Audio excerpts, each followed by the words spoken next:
So hello everybody, so as Ryan says, I'm Martyn Evans. This is me, I'm a property developer. That is not a very useful thing to say, often, because oftentimes if you stand in a room and say that, a brick appears aimed at your head, particularly if you are talking to people on housing estates in North London, as I do quite a lot. Because property developers don't have a very good reputation. We have a reputation for making people's lives miserable, for putting people out of their homes, for getting rid of beautiful buildings and putting up horrible, ugly new buildings, for regenerating and gentrifying places and all the horrible things that people say about property development. So this is what I like to say about myself, is that I am not a property developer. And I'm not a property developer because there's not an awful lot about property development that I identify with. And that's probably why Ryan asked me to come and stand here and talk to you today, because I feel much more sympathy with what you guys are learning how to do right now than what other people in my end of the world called property developers do. And I'll explain what that means as I go through. So, I've got a particular approach to life that is not very common in my business, I would say. And it's because a long time ago when I was your age, I had a good teacher. And this is her. She's called Anita Roddick. She's unfortunately dead now. But she started a company called The Body Shop in the late 1970s. And it was a skincare and cosmetics. Do you know it? Does anybody shop at The Body Shop these days? It's a shadow of the company that it used to be. But in the 1980s, when I started working there, it was the coolest, most interesting company in the world. And this woman was amazing. And this is her book on the left. It's called Body and Soul. I mean, I don't suppose you've got an awful lot of time to read, other than books like that great big fat one that I was just looking at over there. But it's a good book, and it's still in print. You can buy it from Amazon. And the first line of this book says, "I hate the beauty business." And what she meant is, but that's the business that she was in. But she didn't really hate the beauty business. She just hated the way that the beauty business was done by everybody else. And she saw a different way. And she wanted to push her way through her life. It didn't really matter what business she was in. In fact, she had no training or history in the beauty business. She just decided one day she might have a go at it. And she decided that she wanted to do it differently, because all of the things that characterized that business she thought were horrible and mean. So a business that made women feel less than themselves, a business that talked down to people, a business that ripped people off and charged huge amounts of money for basically emulsions of water and oil. And she thought there must be a different way. And so she built a multinational global business by doing the opposite of all of those things, by talking directly and straightforwardly to people, celebrating people's health and not their outward impression that they make, by talking honestly, by searching the world for ingredients from the right places to make her products that were not tested on animals, and all of those things that hit a chord with people who felt cheated and miserable by what they were offered in the rest of the market. And lo and behold, lots of people came to her shops and bought her products and made her an awful lot of money. When she died, I think she was worth about £700 million. And so I worked for her for quite a long time, and I learned that it is okay to make a lot of money, and it is even better to make a lot of money if you do it by being good and by talking honestly and directly to people and asking them to part with their money for your products if those products are good and if they don't treat anybody badly in the making. And you can do that. And you can do that in any business, in any service, in any sector, ever. And this business I now find myself in, that you will join when you qualify, is no different from her business. So, I believe that if you wake up in the mornings and think that you're going to put one brick on top of another and put some glass and steel in between them and make buildings and sell them for lots of money, you're a bad person. If you wake up in the morning and imagine that you are going to provide places for people to live, then you can start to be pleased with yourself. Because I think that all of life happens in or around property and buildings. So in buildings we are born and we grow up and we learn and we get sick and we get healed and we love and we have our children and we eat and we sleep and we die. And all of those things happen in or around buildings. And so we are all in the business of making those buildings and making the places where all of life happens. And so I believe firmly in my soul that that's where you need to start your work, there with people and not buildings. So if I am not a property developer, then I don't think you should be architects or planners or builders or anybody else that contributes to this building either. I think that we are this. I think that we are all agents of social and economic change. And if we wake up in the morning and believe that this is what we're getting out of bed to do, and that we just happen to do it by making buildings and places and landscapes, then we're good. So,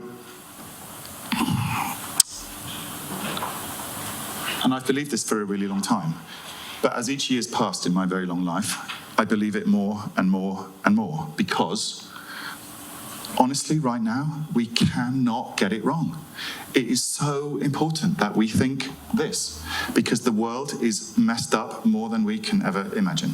I just come from almost a whole day before talking to you today of meetings about how we can, in our company, be better at what we're calling sustainability, which 5 years ago would have been about carbon and environmental sustainability. Now it's about a whole raft of issues that are all wrapped up together that include environmental sustainability, but also about social impact and social sustainability and community. And the world needs those things very badly. There are 4 things that my business worries about. It worries about the market, which has been in the last 3 years because of Brexit terrible. It's beginning to move now, so we bother about the market. The market is super interested in this stuff. So if you build office buildings for big companies, the first thing they ask you is about this stuff. They want to know about what this building will do for the well-being of the occupants of the building every day. They want to understand about its environmental sustainability, about its embedded carbon. They want to understand how you are helping the 4,000 people who are going to work in your building not to come to work by vehicle, how they're going to come on a bike or how they're going to walk or use electric public transport. It's the first questions people ask. We worry about money. Where do we get the money to build our buildings from? Money is interested in this.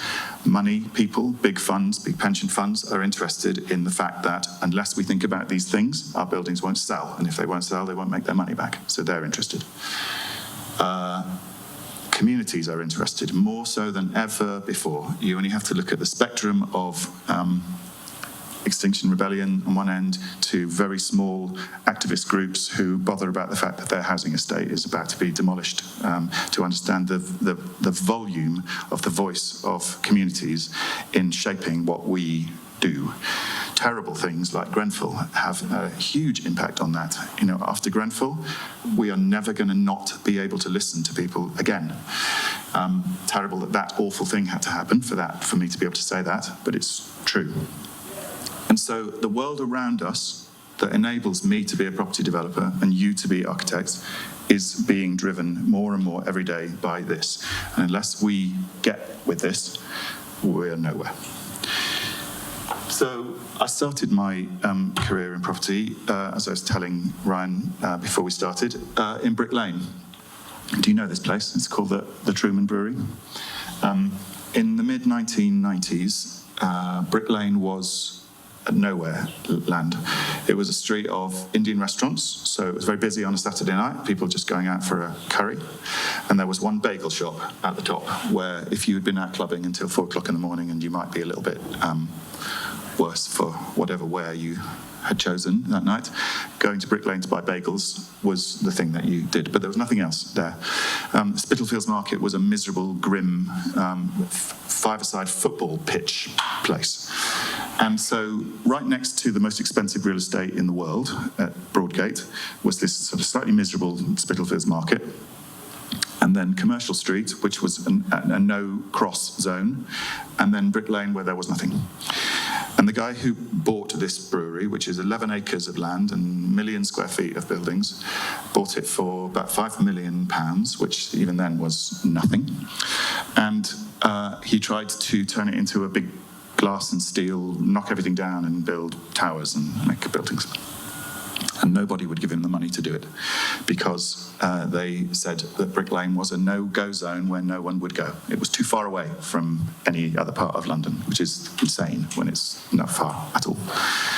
And so I met this guy, and I had been working at the body shop, and he said, I don't know what to do. And I said, well, I don't know what to do, but, you know, you might open some shops and open a bar and see what happens.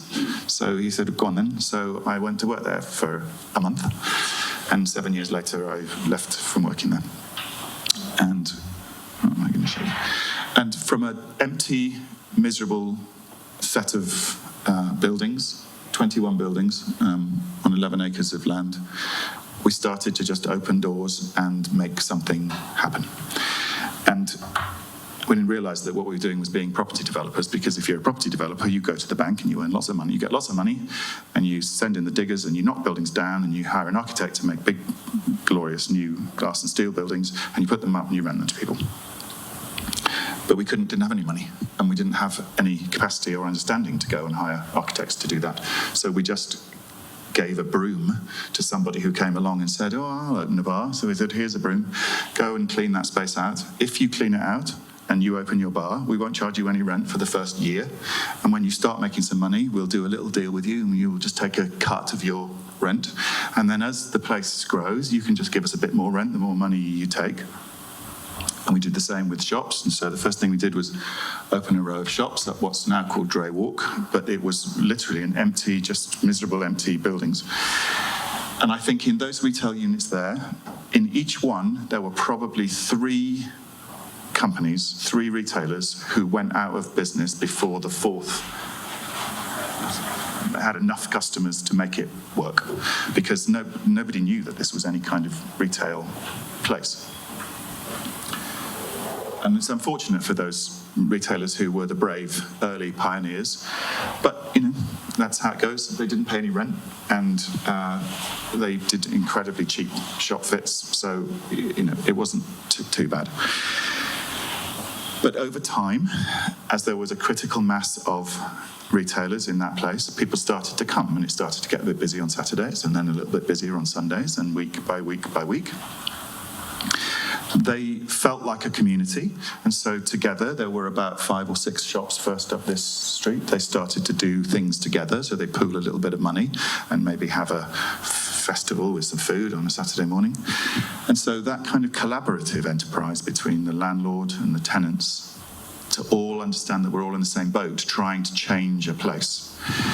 And that idea of an early community collaborating to create a change in a place is something that I now do all the time in my day job, taking empty, dead land and turning it into productive, economically and socially productive land.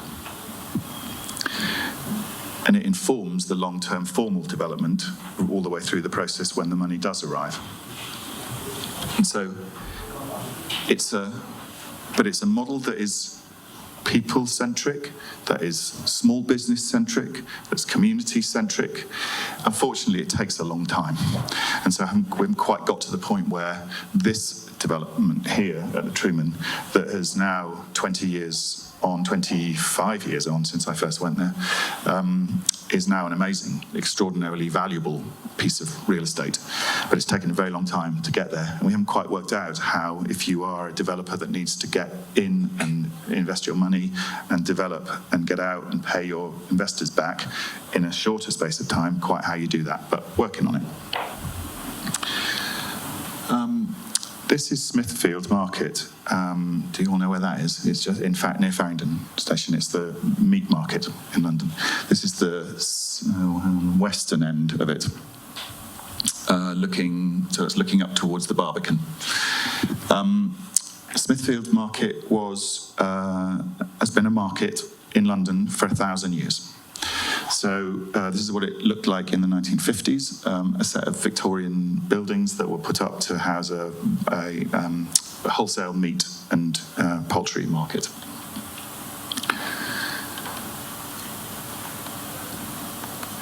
But this is what it used to be like. And so for 1,000 years, there's been a market. And it probably started as a well, with people bringing carts from the countryside with livestock on the carts and some grain and some vegetables, selling markets to the people of what was then a very small area of London. And over the 1,000 years, it turned from being a little place of trade to being an incredibly important public place in London. People were hanged there were public executions, there was, chop the head off a cow at one place and then hang somebody in the next place. And over that 1,000 years, it's been many, many things, but what it has always been is a public place. So it's always been a place of gathering to trade and to have fun and to be entertained. And in 2012, the Corporation of London made a plan to, when they realised that this nice, quaint Victorian buildings were not really suitable for the huge articulated trucks that have to come in every night bringing the meat into central London, that what they should do is pull it down and put inside, instead, you can see here, so this is a scheme that was done by architects called John McCaslin. There's nobody here connected to that practice, is there? Good. He used to be my friend, and I'll explain why he's not anymore at the end of this. So this was a scheme that English Heritage, as it was then, is now, what's it now, Historic England, supported, because the architects and the developers and the city corporation told the heritage lobby that this was the only way that these buildings were going to be saved, was if they took the guts of the building out, kept only the facade, so a cosmetic saving of the buildings, and stuck in the middle a great big glass and steel office building. Now, the market told them that this is what was wanted, a glass and steel office building, because there's not enough glass and steel office buildings in the city, and it would be very valuable, and it would rent, and so the evidence was that's true. That was what was needed, but not here, because I will repeat again, 1,000 years that has been a market. And in 2012, some very little people in the scheme of that 1,000 years decided that in that moment they were going to stop all that 1,000 years of history and just make it an office building. And I felt viscerally furious about that. And with some colleagues, we decided to do something about it. And in fact, the guy that I work for, who's an incredibly generous and lovely man, put his hand in his pocket and funded a campaign with the Heritage Lobby to save these buildings and stop this happening. So an organisation called Save Britain's Heritage had started a campaign to challenge the planning consent that had been granted by the Corporation of London on this site. And it got picked up by the Secretary of State, and it went to a planning inquiry. And so we helped them through the planning inquiry to challenge this decision. So you can see this is the state of the buildings in 2012. They've all been closed up and dead and empty. So I need to do something to bring them back into life. Look, I mean, they're absolutely beautiful. So all of this was going to go. So Historic England refused to list these buildings because of this roof, which was put on in the 50s, made of concrete, after it was bombed in the war. So a relatively sensitive restoration after the war was the reason why Historic England would not list the buildings at any level to this great big flipping office building. And so somebody had to say no. Here is the scheme. So you can see they were just going to take the whole guts of the thing out. And so the reason that I'm telling you this in detail is because the most important thing for me in this whole story about this place is that this was a community place. This is a public place, a place of public gathering, and not anymore. Office buildings with security gates on them. This was the extent of the demolition of the buildings to put the thing up. So we started this campaign, Save Smithfield Market, and what we needed to do was to show to the planning inspector that if we could show that a different scheme that kept the public nature of the buildings going was at least as valuable as the scheme of putting the office buildings in, even if it was exactly the same value, then the heritage argument would win. And so the planning authority would be bound not to give consent to a scheme that demolished most of the buildings, because the developers will argue that the only way to save any part of those buildings is to tear down the vast majority of them, save the facade, and put a viable scheme inside them. And that's true. That was true. They're not bad architects, they're not bad developers, they're not bad politicians in the Corporation of London. They just started from the wrong place. They started from a spreadsheet. Hang on. They started from a spreadsheet, not from here. Hang on.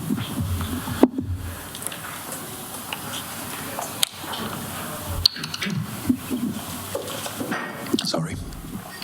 If you just step aside and put yourself in a different position and take a look at this and say, we're not going to do that, we're going to find a way to do it some other way.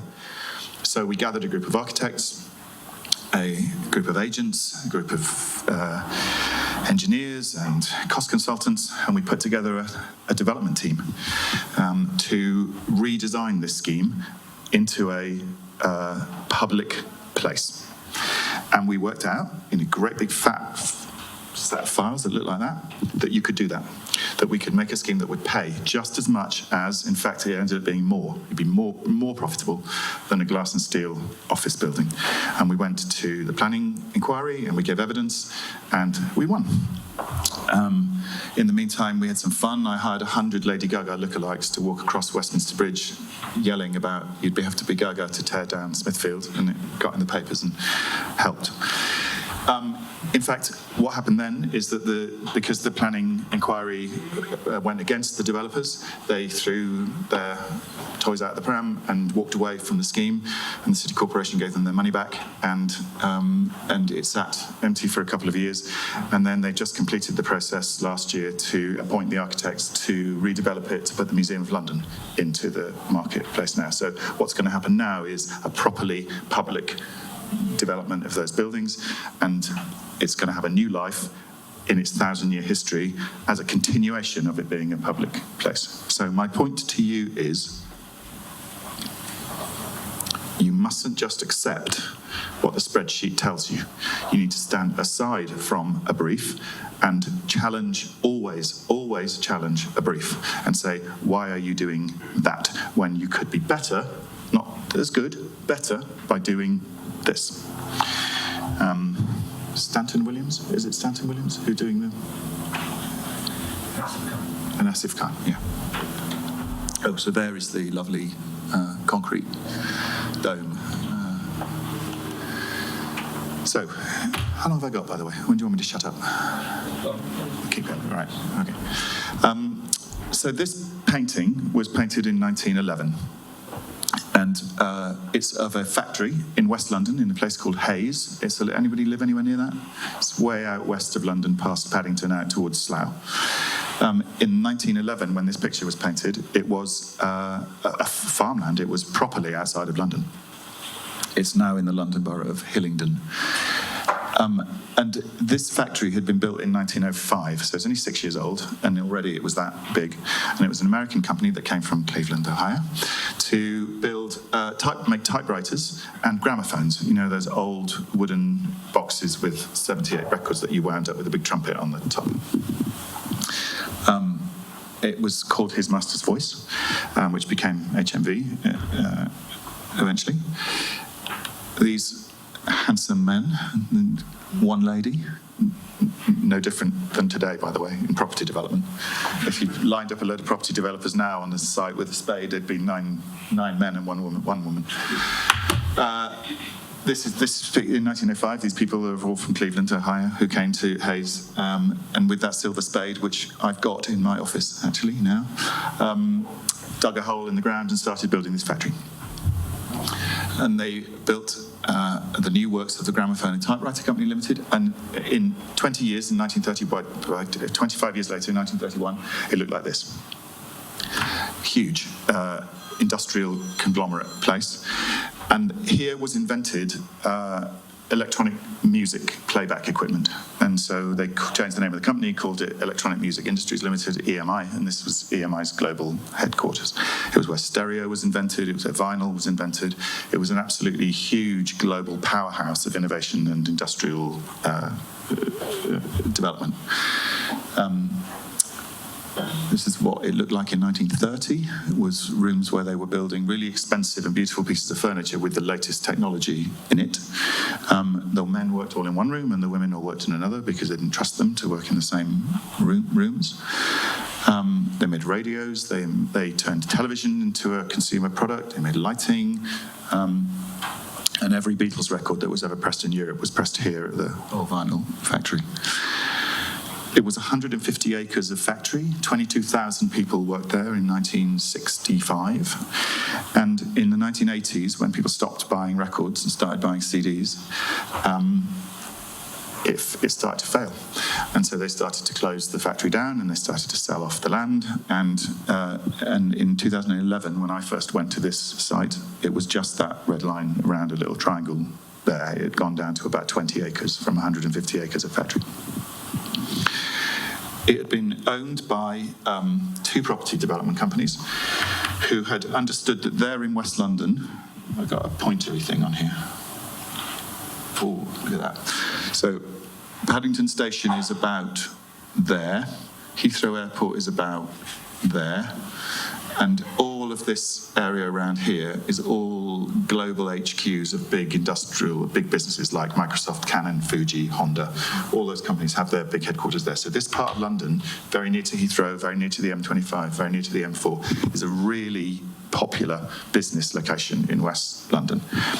But this very particular location here, down a pretty miserable street from the train station, which is here, is horrible. And in architectural terms, in property development terms, it didn't matter that it was in a macro good place because the micro-ness of this place was horrible. Nobody wanted to be there. And so they tried to turn it into a business park and it failed. And so it just sat empty for a very long time. So my company bought it and we applied the same principles to it. Let's not just take a spreadsheet and try to work out what's nearby and what's valuable and just do more of the same, but try to understand what this town here, which is really grim and failing, needs. And what it needed was more places to eat and listen to music and dance and drink in bars and homes for people. This is going to be a Crossrail station here, so it's going to change this place quite dramatically.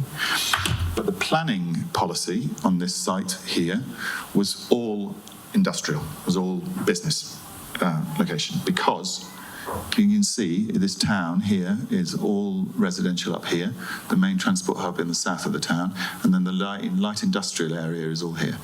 And the council were terrified that if they took the job-creating office potential development of this site away, it would do damage to the town in that there would be less opportunity for jobs, which the town needs very badly. Except nobody was able to develop it, so there were no jobs anyway. So that's the irony of the planning policy, is that they stick to what they think they need and have no sense that what's not going to happen in order to get it. We needed to be able to build homes in order to create value to make that place viable.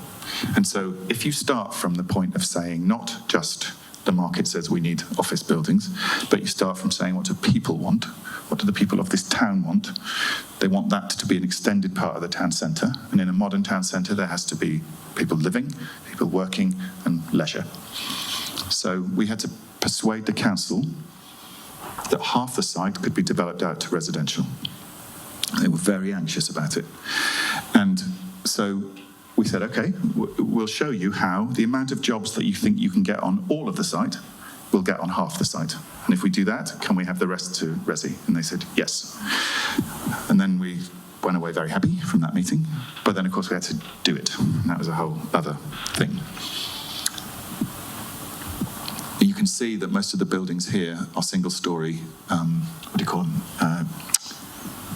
Like distribution centres, low employment density, DHL warehouses, Amazon warehouses, those kind of things.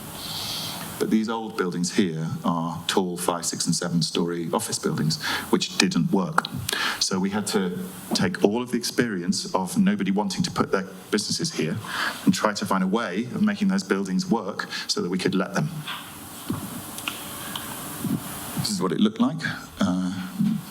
Beautiful, but derelict and empty. One of the buildings we let some artists come and paint. And so just overnight, I spent £1,500 having somebody go down and put that sign up and called it the Old Vinyl Factory. It had been called London Gate Business Park before that. And just that, putting something up on the wall that made reference to the fact that it used to be a place with life and people and love and music and fun and pictures, suddenly made people sit up and go, oh, what's that? So the simplest thing you can do, and our architects did that. There was one company based on the site that had stuck it out and were in glorious isolation, so we gave them a new cafe and stuck a load of 7-inch singles on the wall here. We put some bikes in reception so that they could cycle up to the town, which was a little bit far away. We put an exhibition up, which took a week and cost virtually no money. We just put blue pictures up big, told the story of the place. And 5,000 school children in the first year from around the town came to see this exhibition to understand the history of their town and start to understand how important it had been. And it was not a shithole, and it was not dead, and it was not going to die and continue to be terrible. It was actually an interesting place. This was the marketing suite when nobody ever came. And so this is what it looked like when I'd finished with it. And we opened it up as a kind of community centre. So we just let anybody who wanted to use it, use it. So there were yoga classes and old age pensioners meetings and school choirs. And then we started making music again on the site. And this was all just really to create content for web stuff and start conversations about it. So we asked kids to come and play acoustic sets, and we recorded them, and we made a whole thing on the web. And then we invited people who used to work there to come for 2 days, and 1,000 people came on the first day, and they brought all their old sort of mementos, like the watches that they'd been given if they'd worked there for 50 years, and their old records and stuff, and it was the most wonderful day. And if you imagine that, if you just thought that that town was miserable and not very nice and challenged and full of unemployed people, you only had to send out an invitation, and 1,000 really happy people would come, and you could realise that you just have to scratch beneath the surface, and you can find life and passion and interested people in a community. But you have to go looking for them, and you have to give them an opportunity to come and talk to you and learn from them. I mean, honestly, Connie Francis. And so this was our master plan, done by a practice called Studio Agro West. You can see that, if you can remember the triangle that was sort of there, you can see that bit. So on property terms, no more dense than the original 1930s scheme of buildings that have been knocked, a lot of which have been knocked down. But half of the buildings here are residential. The rest are office buildings. This is a car park. That's a school. And then at ground floor, all the way through the site, shops and bars and cafes and restaurants and a cinema and a live music venue. So that was the density of it when it was in the 1930s and operating as an industrial factory. That was what it was when we bought it. And here is what it looks like now, with a nip of the dog. So what I want to urge you is, when you come to a problem or a challenge or a project, don't just accept what's in front of you. Don't just accept that because you're architects you make buildings. Think about what you're doing and what it's going to do to change the places where the people who you're going to affect live and work and play and have their lives.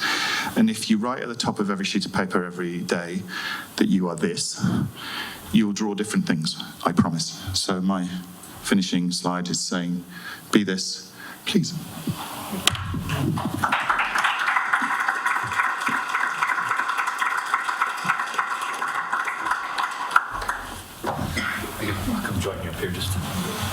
facilitate some questions. Thank you for that, Martyn. Obviously, we'd like to hear questions from the crowd if you guys have any. Maybe I'll just start off with one, though, which is a kind of a selfish one to our unit. But in these couple of examples you showed, the role of the council was one that seemed to kind of, well, it was basically the kind of Corporation of London in the one example, and then here thinking that they wanted to hold on to sort of job opportunities. Possibly as a kind of short-sighted barrier to the kind of progress that you were sort of ultimately able to maybe achieve in those places. What do you see as the kind of bigger role of councils in advocating, pushing, safeguarding around these kind of development projects? It's very easy to suggest that people are wrong and that you have the right answers. It's very easy to do that because it's easy to make an argument. It's easy to pick a fight with people. But both the City Corporation and Hillingdon Council, who were the planning authority for the vinyl factory, they had very good reason for setting policy that demanded the kind of developments that had been planned on both of those sites. In the City Corporation, they see it as their job to be the guardians of the economic powerhouse of our country. The square mile of the city that belongs to the City Corporation houses more industry and financial services companies than anywhere else in the world. And that's their driving force. What they also have is more tourist attractions in a square mile than any other part of the country, from St. Paul's Cathedral to, you can run off on your fingers. But they are incredibly unfocused on bringing those two things together. I lived in the Barbican for a very long time, and in that part of London, on Saturday and Sunday, it's dead. Very nice if you live there, because it's quiet. But there is no sense in which that part of London is a 24/7 mixed-use place, which just seems crazy to me. And so it's not about fighting them or being furious and angry, although we did get a little bit furious and angry about Smithfield. It's about understanding what drives decisions they make and then finding ways of persuading them that there is another way. And that's very much more true of the London Borough of Hillingdon. They had a planning policy for that site at the old vinyl factory for very good reason, because that town was very short of jobs. And so they thought that if they lost land that was already designated as employment land, they would be losing the opportunity to create jobs. So we just had to show them that there's another way, that you can develop half that land out for jobs and half of it out for homes and get twice as many jobs on half the land as they thought they could get, and explain a way of doing that. And for us, that was about making that a more attractive place to put your company, by making it into an extended part of the town centre instead of a distribution warehouse business park. Is that a good answer? Yeah. Do you have examples of places where there was a closer collaboration with the council, or it was a kind of a... Yes. So my company has about £12 billion worth of property in development at the moment, and about 3/4 of it is developments in partnership with the public sector. So either central government or local government, or a public body like the fire brigade or the ambulance service or the police or the NHS. And that's because the public sector, and particularly local authorities, are very, very much the largest landowners in our country. But they are the least expert at understanding how to develop it for the benefit of the communities who live on and around it. And so our view is that the only way that can happen is by fruitful partnership between public sector and private sector. And so our deals typically are simple. Public sector puts the land into a deal. We form technically we form a joint venture company. The local authority puts the land into the deal. We put the money in to the value of the land, so that there's a 50-50 split of assets. And then we use our development expertise to develop out that land. And typically, the local authority will take back in return for its land a public asset. So that might be a library or a leisure centre or school or something. We will develop out the rest of the land for speculative private development of whatever kind and take a profit. And then usually there is what's called a super profit, which means that the profit that we take is capped to a publicly set out way, so typically 17 or 18% on cost. If the project makes more than that, that creates what's called super profit, and then that's split 50-50 between the local authority and my company. It's a pretty standard model of ways that companies work. So when you do that, you find yourself in and this is absolutely singly true, joint venture partnerships. So it is a completely 50-50 in every way, 50-50 decision making, 50-50 in money, 50-50 in take in terms of profit out at the end. And so no one's in charge. There's a board, and on the board, half the people who sit on the board are from the local authority, and half the people who sit on the board are from my company. And so you cannot do the job unless you bring everybody along with you, and that means standing in each other's shoes. So it means that we as private sector developers have to stand in the shoes of the local authority and understand their needs and objectives, and they have to understand that in order to get what they want, that we have a commercial imperative and we have to make a profit. And if both of those things can be satisfied, happy days. Just one follow-up comment. So that I was struck in this last, I don't know if I'm broadcasting, that's okay. In this last example, that so part of this sort of joint venture partnership was about creating a kind of an extension of the new town centre. And part of the way that you seem to get the local population engaged was bringing back the kind of older population of people who had worked there, but also younger people who might be interested in music. Through a kind of storytelling, which is what we were briefly talking about before this, and kind of the simple move of just actually putting up old photos of a place and actually announcing what it was, showing in a kind of, graphically strong way what used to be there, telling that story. That's a certain kind of engagement and with a kind of local population that is maybe different from the way people might think they're supposed to engage with their local governments, which is through planning application boards. But this is a kind of a more of a, you're creating kind of spaces for that kind of involvement. I'm also struck by just an example of the High Line in New York, which for many years felt like was not going to happen, right? Until the two guys, friends of the High Line, commissioned this photographer to photograph just the beauty of the space up there, and that was the sort of tipping point of when it actually galvanized in people's minds as a place that is worth fighting for. I didn't know that. That's great. Yeah. So the first thing we did at the Vinyl Factory, apart from putting the signs up, was this. So this has got nothing to do with property development. It's a website with kids playing music, and you just go and listen to the music. But what it did was it created a platform for a conversation. So the fact that these kids did these things up on here, there's a lot of them now, meant that we could tell a story about the history of this place and explain why these kids were being asked to go in these miserable empty buildings and sing acoustically and be recorded and make films because of the history of this place. But your question about looking back at the past is really important to understand that it's no good just using nice pictures. You can't just be grateful that there are all these amazing pictures and you stick them on a brochure and looks lovely, and then everybody falls in love with it and it's all amazing. Because it doesn't work like that. Because very quickly you realise that and so many architects that I see make presentations about places, they desperately want to put the first 20 slides in their presentation of historical pictures of the place. And then it gets to the point where you're sitting on the edge of your seat, having seen all these amazing pictures of what it used to look like before it was all pulled down. And then you go, and then go, vroom, great big glass and steel office block. And you're like, what the fuck?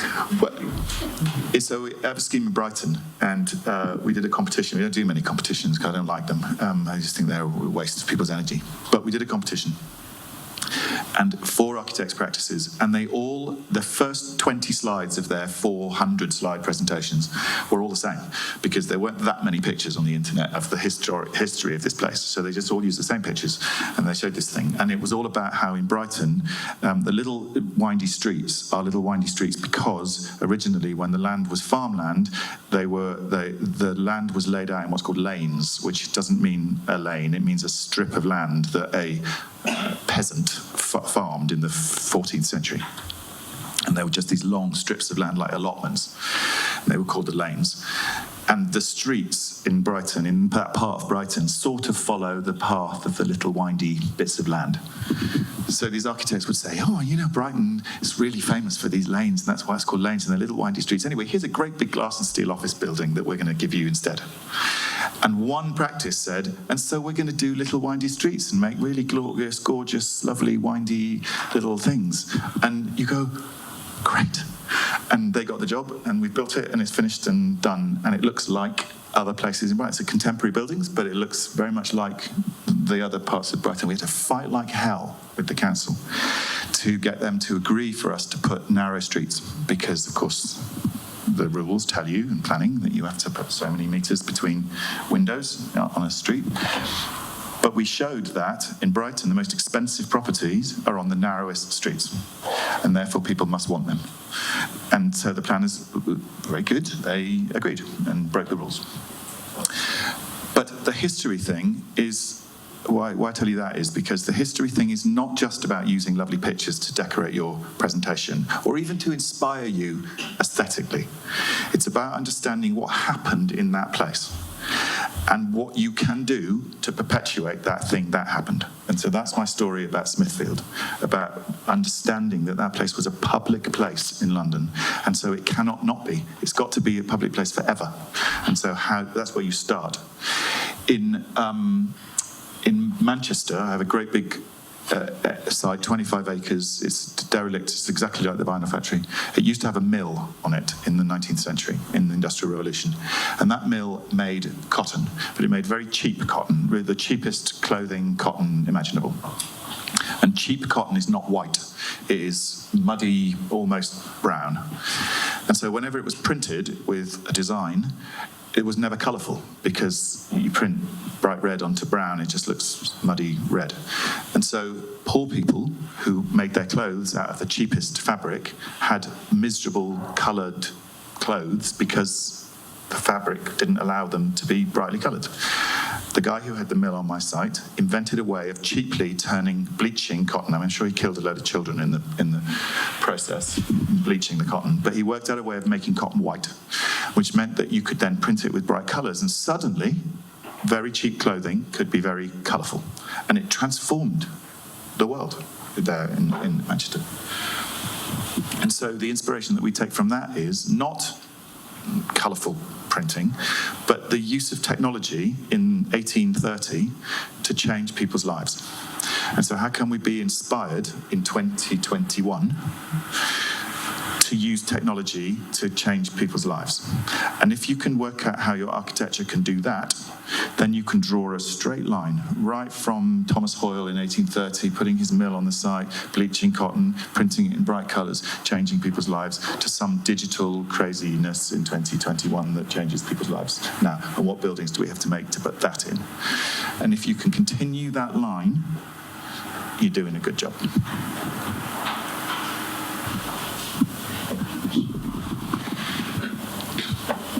So it's probably already pretty complicated to have two different entities, the private and public sector, coming together to make single decisions.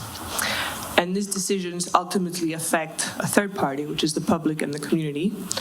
Are there any instances where that third party has also been part of the conversation as to what is needed? Yes. So, as Ryan said, I just stepped down from the board of a company called Commonplace, which is it's a digital platform for community engagement. And I joined that board. It's an internet startup company. I joined that board 3 years ago completely amazed that it had not happened before.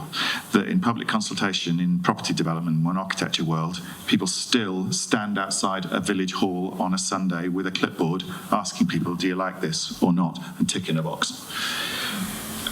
We're getting better at it now. My view is really clear. In our business, the words market and research are never, ever used in a sentence. Ever, ever. Because I work in a business where everything that we build sells. And so, as a business, we don't give a shit what people want because it sells. We haven't got enough houses, so whatever gets built sells. It's a terrible, shocking state of affairs. Because you imagine how much market research went into making this. Something that you pay £50 a month for instead of £1,500 a month on your mortgage for your one-bedroom flat, whatever it costs. And isn't that shocking that this thing, tiny little thing, has more market research money spent on it, millions and millions of dollars more market research spent on it than anybody in my business. But I think that if you do market research, you make a better product. And so we see our public consultation in our business as market research, as going and finding out what people want. Because if you find out what people want, you'll make better buildings. If you make better buildings, they'll sell quicker and to more money. So it makes sense.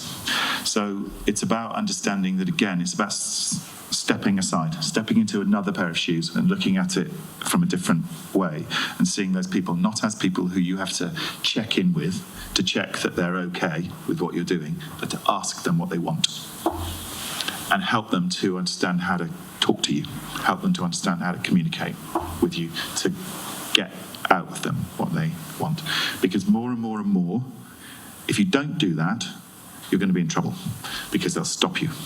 If you're a property developer now and you're doing an unpopular thing in a community, you're in trouble because people are very, very, very well organised and very vocal, very easily organised into opposition. I sat this morning in a meeting with our political consultants who are helping me to understand the changing landscape of politics in London now that there's a new Tory government. So we have a very strong Tory government in Westminster, very strong Labour London. So most of the local authorities in London have very large Labour majorities. And how is that going to be? And he said the most important thing is what's going to go on in the Labour Party. Because if the Labour Party leadership, whatever happens in the Labour Party leadership, if Rebecca Long-Bailey wins, it will mean that the left has won. They have taken over the Labour Party. If that happens, everybody who is remotely interested in fighting development will be supercharged because that is very much a characteristic of that side of politics. And so we're just going to hear more and more and more about stronger and stronger voices from the community. Even if she doesn't win, still, the Labour Party and its hold over London politics means that increasingly more and more and more, we're not going in the other direction. We're going in a direction of more and more amplification of community voices, which is not a bad thing, I think. So, and in my business, if you don't listen, you're a fool. Yeah, I'm glad that tilted towards politics a little bit. Yeah, let's open it up. Who has some questions? Jess? I think it's just because they're recording. Okay, hi. Yeah, it's amazing to see how you have engaged with the community on all these projects and how they become part of the creative act itself.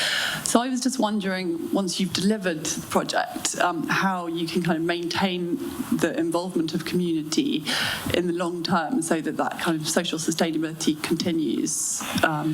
Good question. In three ways, I think. One is that you make places for people, and so the very fact that you make them and the people live and work and play in them means that they use them.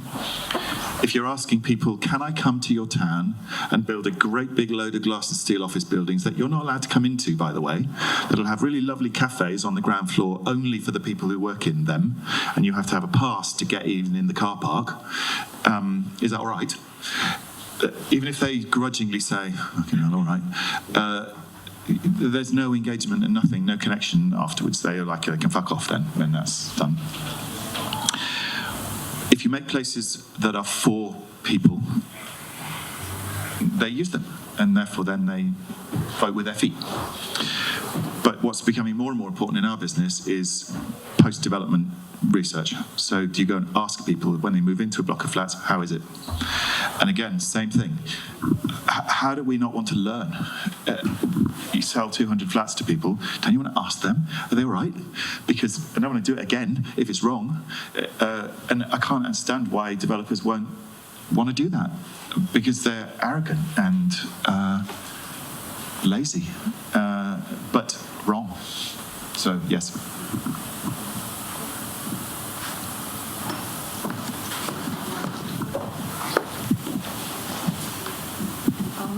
On the subject of sort of continuous use, I mean, you look at retail and the sort of suffering of the high streets, and obviously that was the market, and trade was always a way of people communicating and connecting, and that's being taken over by Amazon. So what's your view on the future of that?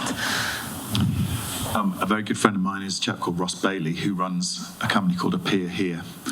And it is an online platform for connecting landlords of empty shops with small businesses who don't want great big, long, complicated leases.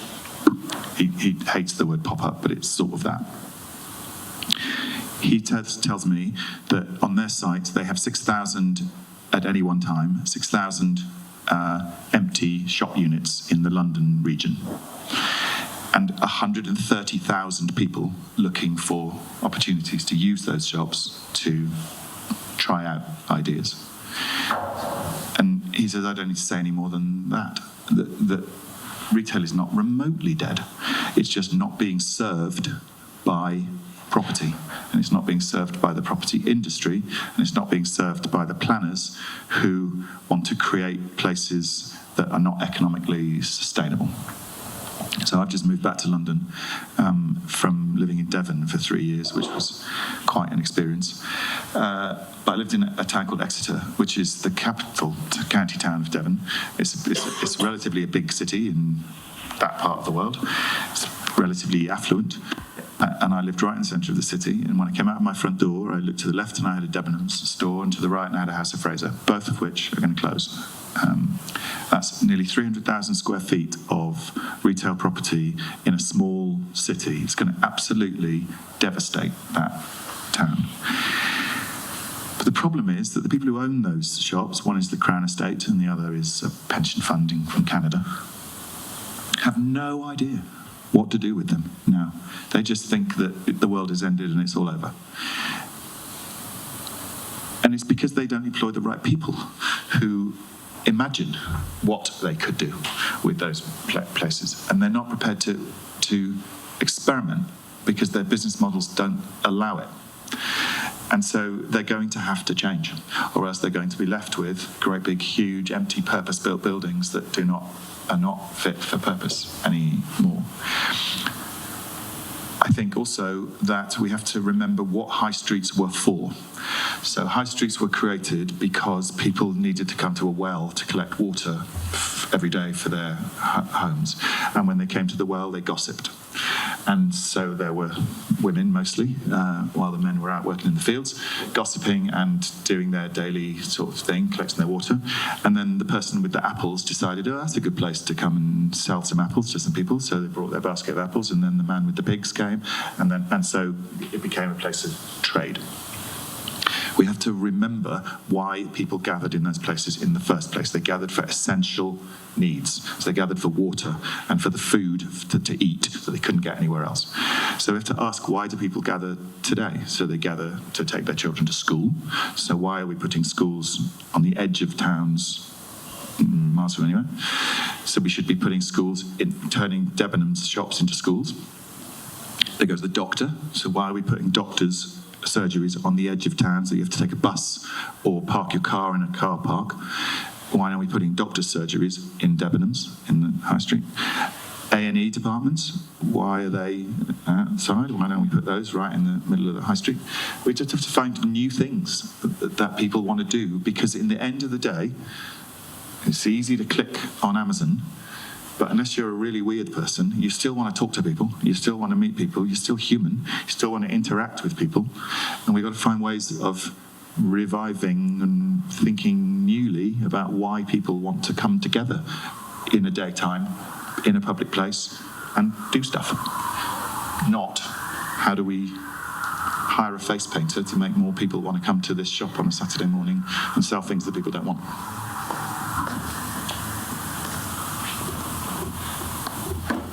I like that as a place to leave. Are there any other questions from the crowd?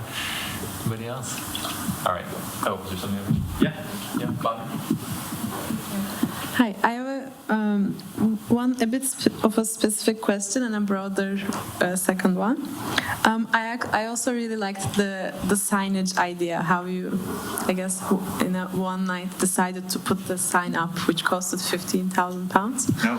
You said, I'm sorry? 10 times less, £1,500. £1,500, sorry. Okay. Much less. Okay, sorry. Just misheard that. Developer. I guess misheard that part. I guess it's a bit of a commonsensical question, but who sponsored that sign? It's just a personal investment of yours. No, Mike, I Your paid company? for it. Yeah. Okay. Because a large part of changing that place physically, hiring an architect, drawing all those buildings, building them, selling them, a large part of making that successful is changing people's minds about what that place is like. People in that town think that place is horrible. And so you have to tell them it isn't. It's going to be amazing. And if it's called London Gate Business Park and it has a really ugly sign that says that, then she hasn't finished yet. Get your hands off. Then why would anybody want to go there?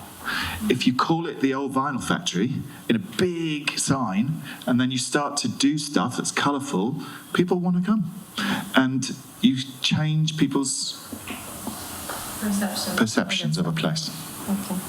My second question is about calling ourselves agents of social and economical change. I was wondering why overall the presentation, to me it felt like you were avoiding the word architect as a self-definition.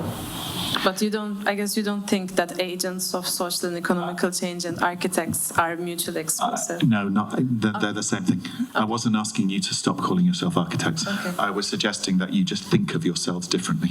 Okay. Because I didn't want to be a property developer. I don't particularly want to be a property developer now. But I enjoy the power that it gives me to change places. And so I would rather say that I am an agent of socioeconomic change, and I happen to do it by being a property developer. You will do it because you are architects. Does that make sense? Yeah.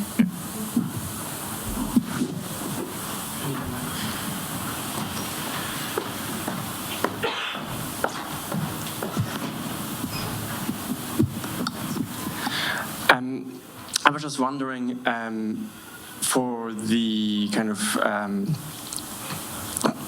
for the commercial part of the project, if yes, to what extent you kind of curate the type of businesses going in there. I think the origin of the question is because all of your images kind of suggest a rather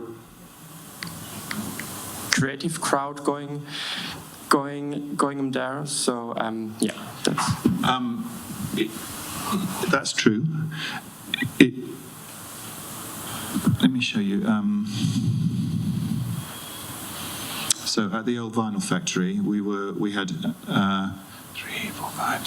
750,000 square feet of office space. Now that is not all going to be creative businesses. There's not enough creative businesses in the world in one place to do that. But in order for larger, less creative businesses to imagine that that place is an attractive place to send your staff, you have to have like a little beacon, a little flashing light of interestingness, and that was this. So we made websites and brochures and exhibitions, and nobody came. Because when they came in their cars, they would get, they would look online and see this amazing place, and then they'd get in their car and they'd come and they're like, where the fuck is this? And they'd come and they'd get out of their cars in their lovely shoes, and it would be muddy and dirty, and they're like, see ya. Invite us back when it's finished. And we'd say, we can't. Like, you've got to sign up now, or else we won't be able to do it. And they're like, no, see you. And we had a very long time when nobody came. And we realised that it was too far away, too gone, too dead, too wrong to persuade people through brochures and websites and advertising campaigns and stuff. We had to actually do it. So we had to put something on site, and so we could say, look, it's happening. Get with the programme or you'll be left behind. And so we made this. It's called the Central Research Laboratory, and this is a good place to end because it goes full circle. So this is about, in 1925, on this site, there was a building, and it was called the Central Research Laboratory. And it was the kind of R&D development building of the EMI's factory. It was where all the products were invented. And there were a load of scientists in that building, and they got to invent things, and everybody in the company left them alone until they invented an amazing thing, and then the marketing people would take it and sell it. That building got demolished years ago, but there's a book about it. And so we decided to remake it. So we took another building and we refurbed it, and we called it the Central Research Laboratory, and we started a kind of accelerator, startup, engineering business hub. So not digital or tech, because that's all in East London. We went completely the opposite and did engineering, dirty business. And it cost a lot of money. But it meant that the coolest, youngest, most interesting people were working in this building in partnership with Brunel University, and the GLA gave us a grant. So that when people came to look at the site, we could point and say, look, really interesting people are working here, and it carries on that whole process of this place being a place of invention and enterprise and industry. So why don't you come? And Sonos came and put their headquarters there, and then the minute Sonos were in, boom, it went. So you have to do it. Okay, let's leave it there. Thank you, Martyn. Do it. Yeah, just do it.